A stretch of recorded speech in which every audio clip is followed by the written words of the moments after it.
নমস্কাৰ সকলোকে স্বাগতম জনাইছো আমাৰ চেনেলৰ অন্য এটা ভিডিঅলৈ আৰু আজি ফাৰ্স্ট কোৱেশ্চন হ'ল অসম ৰাজ্যখন কেতিয়া গঠন হৈছিল কি কৰিছে অসম ৰাজ্যখন কেতিয়া গঠন হৈছিল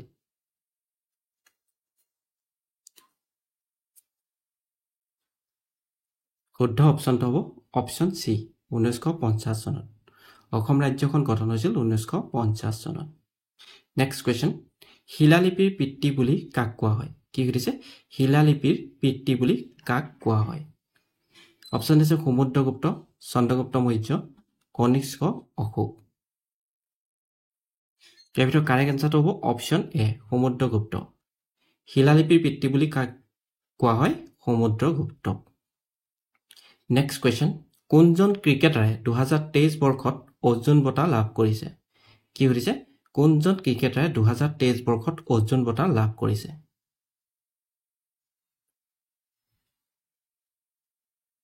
শুদ্ধ অপচনটো হ'ব অপচন সি মোহাম্মদ শামি মোহাম্মদ শামিয়ে 2023 বৰ্ষত অৰ্জুন বঁটা লাভ কৰিছে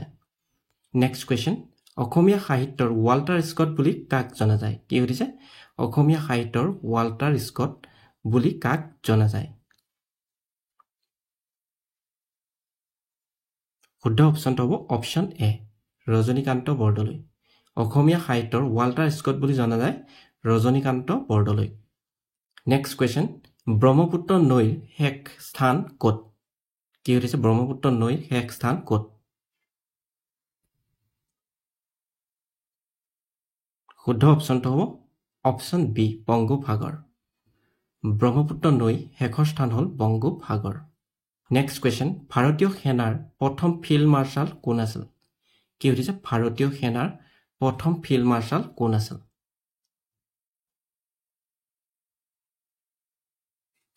শুদ্ধ অপচনটো হ'ব অপচন বি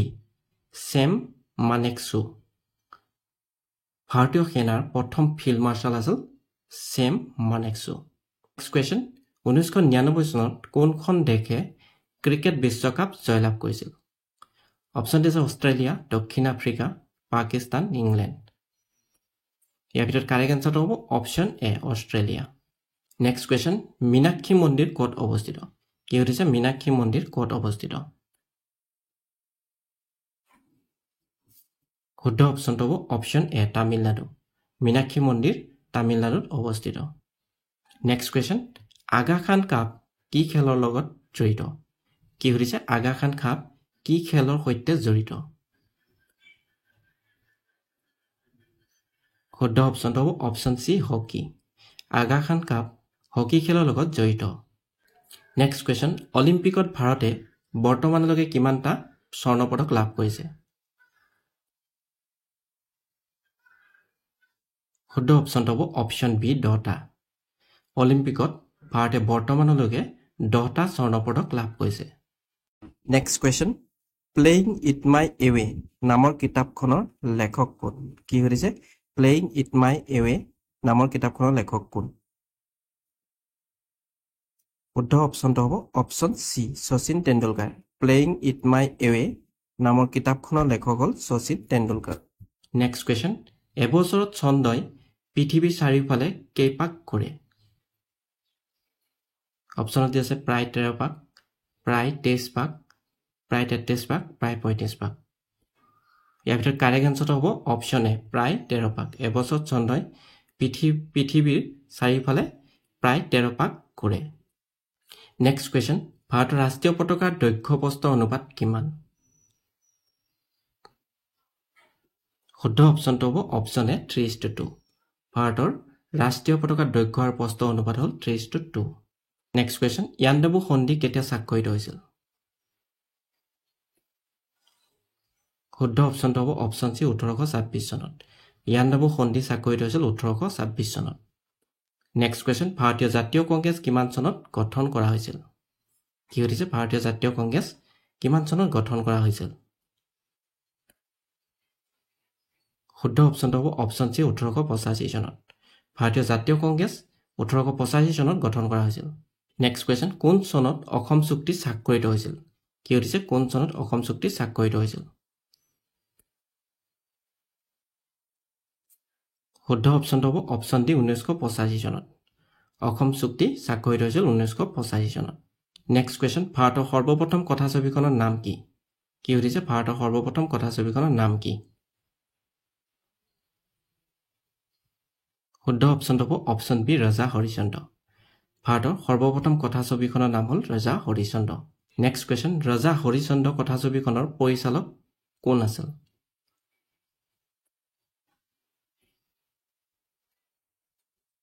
শুদ্ধ অপশ্যনটো হ'ব অপশ্যন বি দাদাচাহেব ফাল্কে ৰজা হৰিশ্চন্দ্ৰ কথাছবিখনৰ পৰিচালক আছিল দাদাচাহেব ফাল্কে নেক্সট কুৱেশ্যন জ্যোতিপ্ৰসাদ আগৰৱালাৰ দ্বাৰা পৰিচালিত দ্বিতীয়খন চলচ্চিত্ৰৰ নাম কি শুদ্ধ অপশ্যনটো হ'ব অপশ্যন চি ইন্দ্ৰমালতী জ্যোতিপ্ৰসাদ আগৰৱালাৰ দ্বাৰা পৰিচালিত দ্বিতীয়খন চলচ্চিত্ৰৰ নাম আছিল ইন্দ্ৰমালতী নেক্সট কুৱেশ্যন জগন্নাথ মন্দিৰ ক'ত অৱস্থিত কি সুধিছে জগন্নাথ মন্দিৰ ক'ত অৱস্থিত শুদ্ধ অপশ্যনটো হ'ব অপশ্যন চি পুৰী জগন্নাথ মন্দিৰ পুৰীত অৱস্থিত নেক্সট কুৱেশ্যন কোনে শূন্যৰ আৱিষ্কাৰ কৰিছিল কি সুধিছে কোনে শূন্যৰ আৱিষ্কাৰ কৰিছিল শুদ্ধ অপশ্যনটো হ'ব অপশ্যন বি আৰ্যভট্ট শূন্যৰ আৱিষ্কাৰ কোনে কৰিছিল আৰ্যভট্টই নেক্সট কুৱেশ্যন কলিকতাৰ নাম কেতিয়া কলকাতা কৰা হৈছিল শুদ্ধ অপশ্যনটো হ'ব অপশ্যন বি 2001 চনত কলিকতাৰ নাম কলকাতা কৰা হৈছিল 2001 চনত নেক্সট কুৱেশ্যন লোকসভাৰ প্ৰাৰ্থী হ'বলৈ ন্যূনতম বয়স কিমান হ'ব লাগে কি সুধিছে লোকসভাৰ প্ৰাৰ্থী হ'বলৈ ন্যূনতম বয়স কিমান হ'ব লাগে শুদ্ধ অপশ্যনটো হ'ব অপশ্যন চি 25 বছৰ লোকসভাৰ প্ৰাৰ্থী হ'বলৈ হ'লে নিম্নতম বয়সৰ প্ৰয়োজন 25 বছৰ নেক্সট কুৱেশ্যন ভাৰতীয় জনতা পাৰ্টিৰ মুখ্য কাৰ্যালয় ক'ত অৱস্থিত শুদ্ধ অপশ্যনটো হ'ব অপশ্যন এ নতুন দিল্লী ভাৰতীয় জনতা পাৰ্টিৰ মুখ্য কাৰ্যালয় নতুন দিল্লীত অৱস্থিত নেক্সট কুৱেশ্যন পৰিকল্পনা আয়োগ কেতিয়া গঠন কৰা হৈছিল কি সুধিছে পৰিকল্পনা আয়োগ কেতিয়া গঠন কৰা হৈছিল শুদ্ধ অপশ্যনটো হ'ব অপশ্যন চি 1950 চনত পৰিকল্পনা আয়োগ গঠন কৰা হৈছিল 1950 চনত নেক্সট কুৱেশ্যন অসমত কেতিয়া উচ্চ ন্যায়ালয় স্থাপন কৰা হৈছিল কি সুধিছে অসমত কেতিয়া উচ্চ ন্যায়ালয় স্থাপন কৰা হৈছিল শুদ্ধ অপশ্যনটো হ'ব অপশ্যন এ 1948 চনত অসমত উচ্চ ন্যায়ালয় স্থাপন কৰা হৈছিল 1948 চনত নেক্সট কুৱেশ্যন আহোমসকলৰ বিবাহ পদ্ধতিক কি বুলি জনা যায়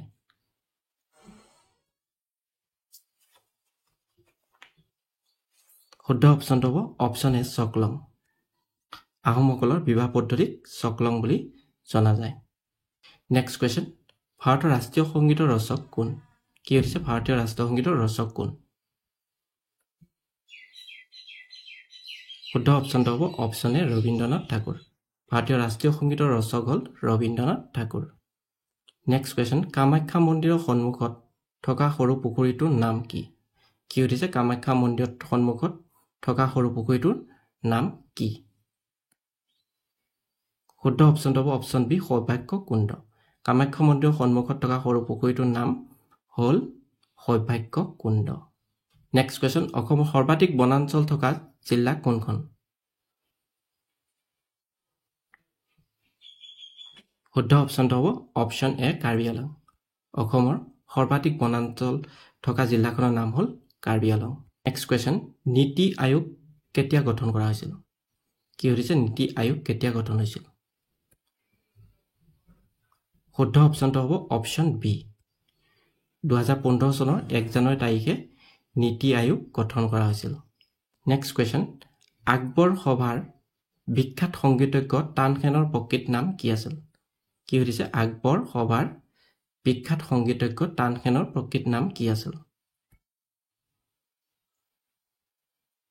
শুদ্ধ অপশ্যনটো হ'ব অপশ্যন চি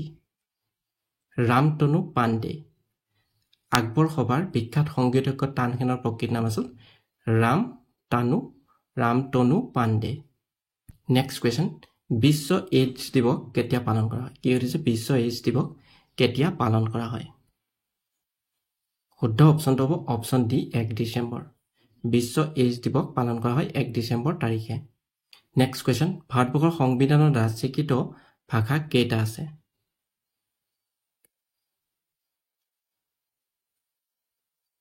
শুদ্ধ অপশ্যনটো হ'ব অপশ্যন ডি 22টা ভাৰতীয় সংবিধানৰ স্বীকৃত ভাষা 22টা আছে নেক্সট কোৱেশ্চন বন্দে মাতৰম গীতটি প্ৰথমবাৰৰ বাবে কেতিয়া গোৱা হৈছিল কি হৈছে বন্দে মাতৰম গীতটি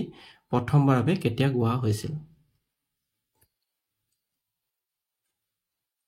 শুদ্ধ অপশ্যনটো হ'ব অপশ্যন বি 1896 চনত বন্দে মাতৰম গীতটি প্ৰথমবাৰৰ বাবে গোৱা হৈছিল 1896 চনত নেক্সট কোৱেশ্চন দা আসাম ট্ৰিবিউন ইংৰাজী বাতৰি কাকতখনৰ বৰ্তমানৰ সম্পাদক গৰাকী কোন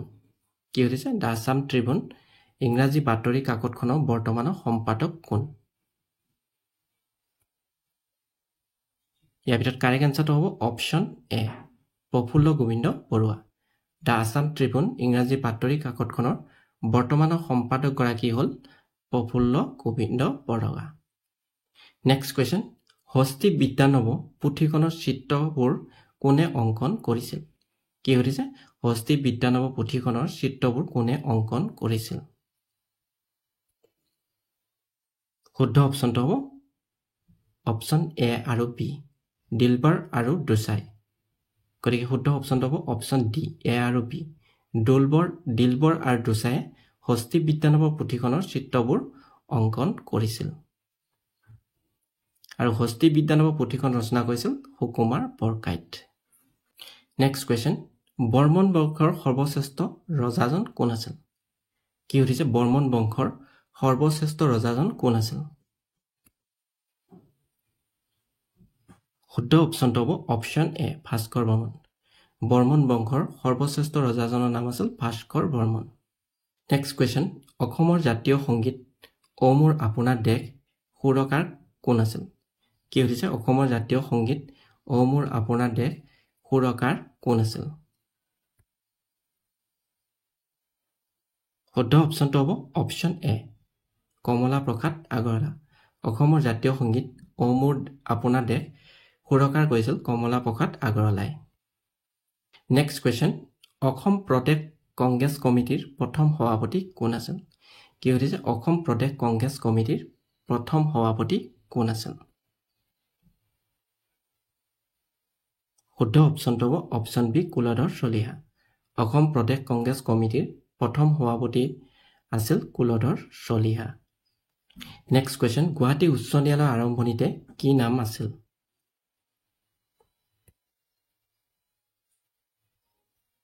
শুদ্ধ অপশ্যনটো হ'ব অপশ্যন ডি অসম উচ্চ ন্যায়ালয় গুৱাহাটী উচ্চ ন্যায়ালয়ৰ আৰম্ভণিতে নাম আছিল অসম উচ্চ ন্যায়ালয় নেক্সট কোৱেশ্চন পৃথিৱীৰ আটাইতকৈ বৃহত্তম চৰাইটোৰ নাম কি কি হৈছে পৃথিৱীৰ আটাইতকৈ বৃহত্তম চৰাইটোৰ নাম কি শুদ্ধ অপশ্যনটো হ'ব অপশ্যন এ উটপক্ষী পৃথিৱীৰ আটাইতকৈ বৃহত্তম চৰাইবিধৰ নাম হ'ল উটপক্ষী নেক্সট কোৱেশ্চন অসম নাট্য সন্মিলনৰ প্ৰথম অধিৱেশন কেতিয়া অনুষ্ঠিত হৈছিল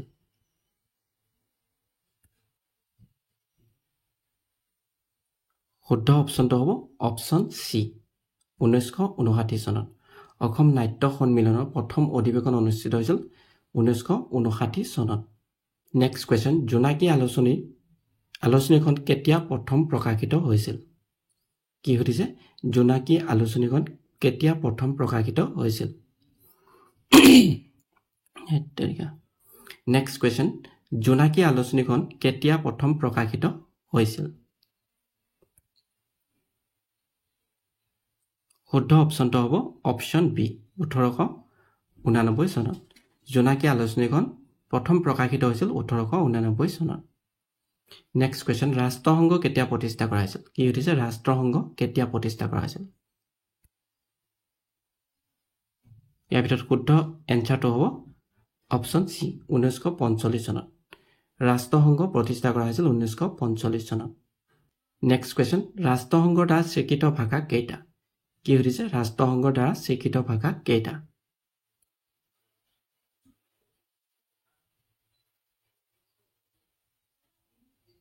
শুদ্ধ অপশ্যনটো হ'ব অপশ্যন বি